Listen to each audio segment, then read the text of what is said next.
Hello everyone and welcome back to the channel, and today we're going to be discussing Smackdown. We're going to be talking about Smackdown January 15th, 2021. Another great edition of Smackdown. I have to admit, Smackdown has really been on a roll. I mean, I can't really tell you guys when was the last time I sat here and I said Smackdown really sucked. Like, I can't really tell you guys, to be perfectly honest. But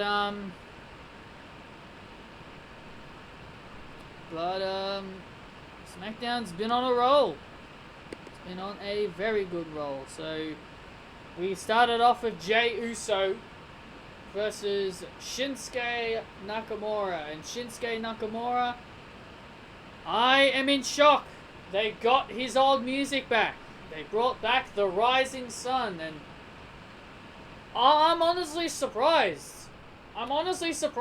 Because I'm honestly surprised they brought that old theme back. I honestly thought they would have kept his theme song the way it is. Because I always looked at it as that WWE, didn't like CFO soundtracks.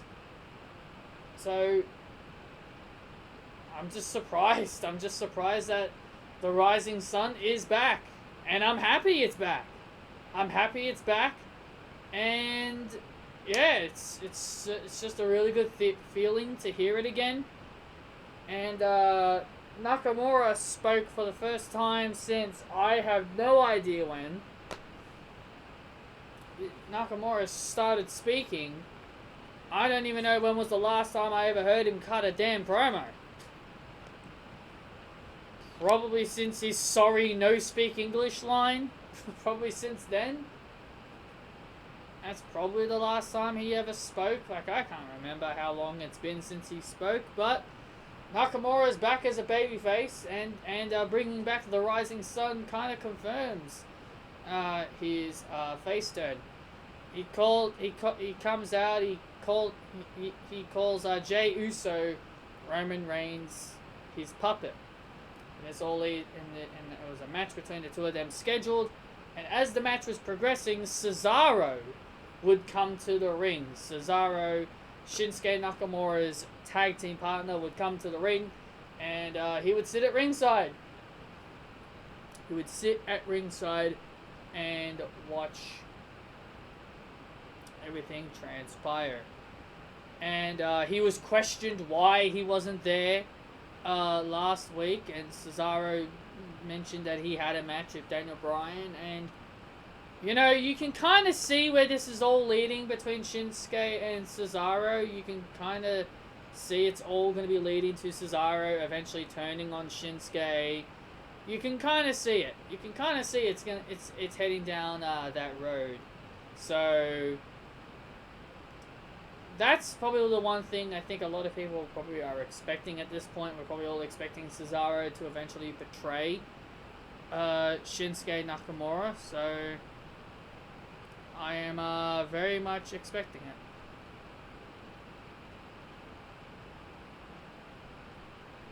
So then we'd have Natalya. She would take on Liv Morgan. And Billie Kay, she would come to the ring in a kind of like a punk rock outfit. This looked pretty damn hilarious. Billie Kay was trying to fit in with the Riot Squad, trying to look a lot like them, like a bit of a punk rock kind of look about her. Billie Kay is hilarious. Billie Kay is so damn hilarious. And Billie Kay and her little annoyance, her being a bit of annoying in a good way, she was being annoying in a good way, she accidentally costs Liv Morgan the match. And you know what's the funny thing? It looked like Liv Morgan was actually going to do the Oblivion. Natalya was against the ropes, Billie Kay would run in, Liv was like about to run to do the Oblivion, and she would trip over and she would fall backwards because Billie Kay got in the ring. So it looked like she was actually going to try and hit the Oblivion. So yeah, you had that situation all happen, and it all led to Natalya getting the victory. I mean, you'd kind of figure that was probably going to happen, but, you know, I don't even understand why Natalya and Tamina are even a team in the first place. Oh, wait, I forgot. They need tag teams. That's right. That's right. That's why they're a team. Because they need tag teams. Their tag team division is so damn bad that they need tag teams.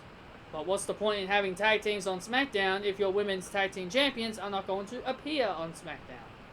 Yes, I know Charlotte and Asuka are the champions, and I do believe that, you know, I feel like maybe them being champions would definitely help the titles, but, you know, at this point, who really cares about the women's tag team titles? So, at this point, it just doesn't matter who holds them. The titles will always remain the same to me. And then we had King Corbin. He Jey Uso called him Baron Big Head Corbin, which I found that pretty funny. That was at the start of the show. And we had Baron Big Head Corbin, as I'm going to be calling him from now on. Well, if I even remember, but I do remember now. He ended up taking on Rey Mysterio. Where the hell is Murphy? Where the hell's Murphy? Can someone tell me where the hell is Murphy? Isn't he supposed to be with the Mysterio family? I don't get it. I really don't understand why Murphy isn't even involved in this whole situation. This whole feud started with Murphy. This whole Mysterio feud started because of Murphy.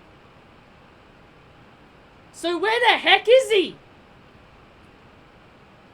And people told me putting him with the Mysterio family was going to get him screen time. Putting him with Aaliyah was going to get him screen time.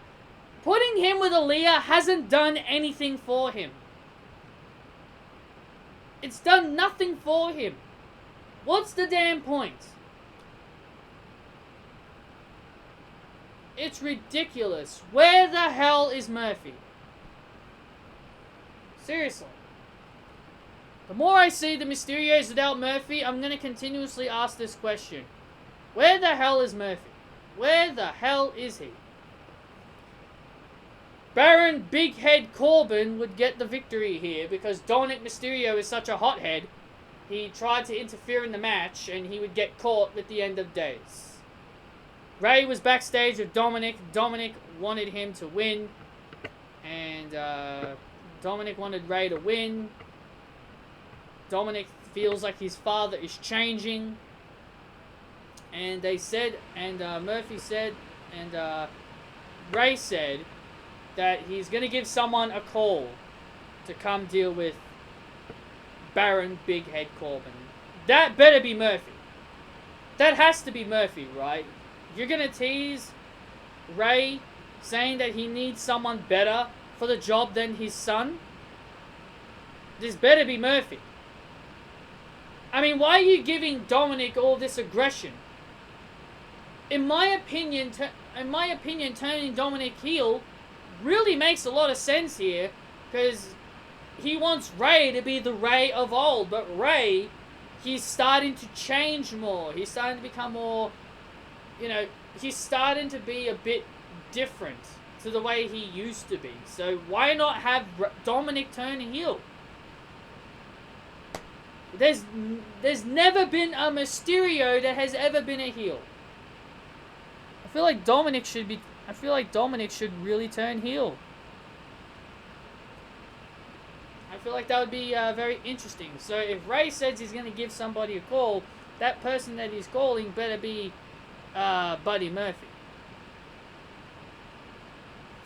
And then we have the premiere of possibly one of the most funniest talk shows I have ever seen.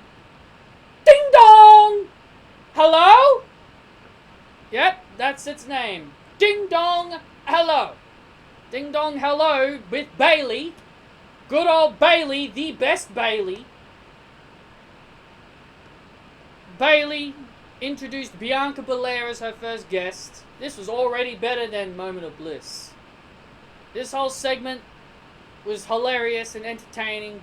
Bayley would show the footage of Bayley beating Bianca Belair last month.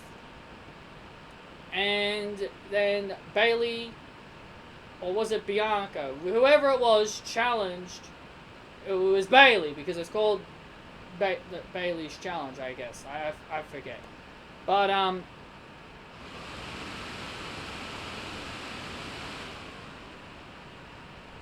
it was an obstacle course challenge. The Ultimate Athlete obstacle course. I guess Bayley was the one that challenged her to it. Or was it Bianca? I really can't remember. But someone challenged somebody, okay? It was somebody challenging somebody to an obstacle course, which Bianca accepted. So I'm guessing it was Bayley. And then we had Cesaro facing off against Daniel Bryan. Well, before we get to that, I just want to quickly mention that Bayley's talk show is already better than Moment of Bliss, Alexa's Playhouse, Miz TV, Highlight Reel, Christian's Peep Show, Edge's Cutting Edge, and whatever other talk shows we've had. I feel, no joke, I literally think this is better than any talk show we have ever had. I feel like this is the best talk show ever. Bayley and Bianca are so damn hilarious together. They made this entertaining. This was such an entertaining way to introduce a new talk show. Loved it. It's a lot better than the talk shows we have today. They're all so garbage and stupid. Moment of Bliss is all about gossip, and Miz TV is all about Miz and his stupid mouth and his stupid annoying mouth. Ding Dong Hello is the greatest talk show of all time. Fight me. Fight me. So then we had Daniel Bryan facing off against Cesaro. Cesaro would get the shocking win here. This was very big surprise. I was definitely surprised by this. Cesaro would get the victory. At this point, I really can't see Daniel Bryan winning the Royal Rumble. I mean, if they were supposed to build Daniel Bryan in his final run to really build up somebody, then wouldn't have it made sense if he was the one winning matches? I honestly can't see Bryan winning the Royal Rumble. My money is actually on Nakamura now. I'm kind of turning my heels to Nakamura. Because why have Daniel Bryan constantly lose? If he's supposed to be somebody that is rumored to face Roman Reigns at WrestleMania. It's confusing to me. So, it's definitely interesting. It's definitely interesting, that's for sure. So before we get to that match, we had Carmella backstage. She was craving that she's better. She was constantly reminding everyone that she's better than Sasha Banks, yada yada yada. She believes Sasha is a coward because we haven't seen her since Carmella pinned her, but Sasha Banks appeared. She pushed Carmella over, and Sasha Banks said this. She told Reginald that Carmella can have her match for the title, but as long as she steps in the ring with you.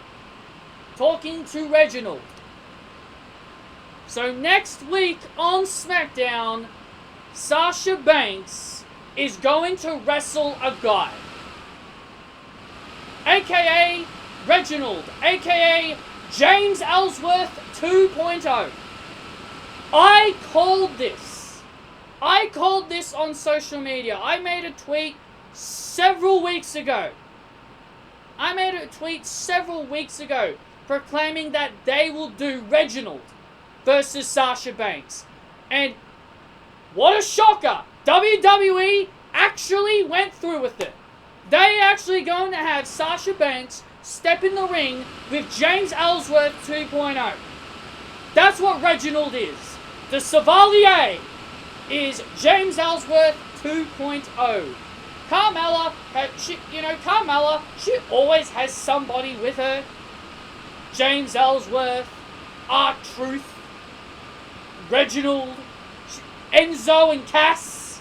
She always has somebody with her. This is absolutely...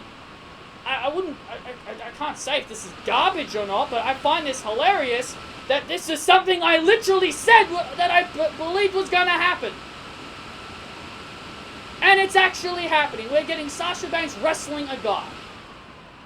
A guy who probably can't wrestle. I don't even know... James Ellsworth clearly couldn't wrestle. James Ellsworth versus Becky Lynch. And Becky Lynch slaughtered him. Remember when James Ellsworth wrestled Becky Lynch? Becky Lynch slaughtered him. And he also wrestled Asuka. But either way, when James Ellsworth stepped in the ring, the girls slaughtered him. Is it going to be the same thing here? Is Sasha Banks going to completely slaughter Reginald? It better will be. It better be. I don't want to see this Reginald guy, beat Sasha. No freaking way in hell. No way it should. The thought of this guy even beating her shouldn't even come to anybody's mind. Sasha Banks should destroy this guy. Sasha Banks should literally destroy this dude as a message to nobody messing with the boss. So Sasha Banks is going to face Reginald. If fans were in the audience, they would be chanting to Reginald, "Sasha's gonna kill you! Sasha's gonna kill you! Sasha's gonna kill you!" That's exactly what they would be saying if there was fans in the arena when Sasha Banks and Reginald have a match. So there you go. Sasha Banks is going to be wrestling a guy. Jesus Christ, I predicted this was going to happen on social media, and Jesus Christ, WWE actually did it. Why am I not surprised? Why am I not surprised? And then we had Apollo Crews facing off against Sami Zayn. I thought Apollo was actually turning heel because I saw him with Roman Reigns. I saw him with Roman Reigns and Paul Heyman. So at first I was thinking, wait, is Apollo actually turning heel? But Apollo comes to the ring and he's facing off against Sami Zayn. Sami Zayn, by the way, is a heel. So Apollo isn't a heel. At least not yet, he isn't. So Apollo Crews beats Sami Zayn. The hilarious Sami Zayn. And Apollo Crews is going to get his rematch for the Intercontinental Championship next week. Does Apollo Crews win the championship? No. I don't think he should. If it's going to lead to him turning... If it leads to him turning heel, maybe if, Roman and Jay help Apollo win, then maybe yes. If Roman and Jay get involved in this whole situation with Big E and Apollo, then yes, I think Apollo will win. But if there's no involvement with them whatsoever, then I don't see Big E win. Then I don't see Apollo winning. Sorry, I see Apollo losing this match, and it's probably going to lead to his heel turn. But I guess we'll see soon enough. And then the main event was Adam Pearce. He comes to the ring with Roman Reigns to sign the contract. Throughout the night, they were wanting to make the contract. First, it was a no disqualification match. Adam Pearce agreed. But then Paul Heyman came back and he told Adam Pearce that Roman Reigns wanted a last man standing match. So Adam Pearce signs the contract. He agrees to the match. And then Roman Reigns writes his name on the paper. And then Adam Pearce, he was waiting. He was waiting all night for Roman to sign.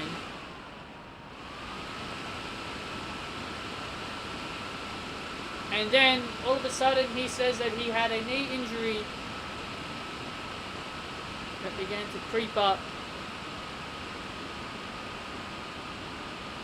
But then he had a replacement, and that replacement was none other than Kevin Owens. And before certain people, start getting upset that Kevin Owens is getting another Universal Championship match, understand that Kevin Owens coming back, getting this title match, makes sense. Owens and... reword it, Patrick. Reword what you said. Try again. Roman and Jay took Kevin Owens out 2 weeks ago. 2 weeks ago, they took him out. They threw him off the... They threw him very far down from the top of the Thunderdome. It makes perfect sense for Kevin Owens to come back and be the guy that was going to take Adam Pearce's place. Adam Pearce was never going to wrestle. And I literally put that in my title in last week's review. Adam Pearce was never going to wrestle. We all knew Adam Pearce was not going to wrestle. Do you think Adam Pearce, an official, is going to put himself in a title match? He's going to actually wrestle? He's an official. He can take himself out of the match, and that's exactly what he did. Sure, some may say, well, what about Shinsuke Nakamura? Roman Reigns and Jey Uso, they completely screwed Shinsuke. Yes, they screwed Shinsuke. But there's probably more story to it. There's probably more story coming between them. This is most likely Kevin's last opportunity. This is most likely the last time that Kevin and Roman are most likely going to have a match with each other. This is most likely their last match. Secondly, Nakamura could always win the Royal Rumble. As I said, I can't see Bryan winning it. Especially how he's been putting people over lately. I just can't see Bryan. I think it could very well be Nakamura. Nakamura could very well win the Rumble, headline WrestleMania, challenge Roman Reigns, and win the Universal Championship. To become the first Japanese World Heavyweight Champion. Only time is going to tell on what WWE could be doing. Instead of jumping to conclusions and getting all upset, let's all come down to earth and let's think about what WWE could be planning in the future. Instead of getting all riled up about it, let's all come down and calm down and let's think about it. Let's think about what they could very well do. So I believe this is Owens' last chance. And by the way, how ironic is that this is... How ironic, 4 years ago, Roman Reigns versus Kevin Owens back in 2017 for the Universal Championship, when Kevin Owens was the heel and Roman Reigns was the babyface, and they had a shark cage with Chris Jericho in it. And how ironic is it that 4 years later, we're seeing the exact same match, but this time, the roles are in reverse. Kevin Owens as the babyface, and Roman Reigns as the heel. What's next? Is Jey Uso going to be put inside a shark cage? I guess only time will tell. It's a last man standing match, so maybe they do put him inside of a shark cage to prevent him from interfering. But we'll see. We'll soon see. So overall, guys, this was a very good SmackDown. I really did enjoy this. So, thank you all so much for joining me for this review. I hope you guys did enjoy. Hit that thumbs up. Comment your thoughts down below about this episode of SmackDown. And I will see you all next time.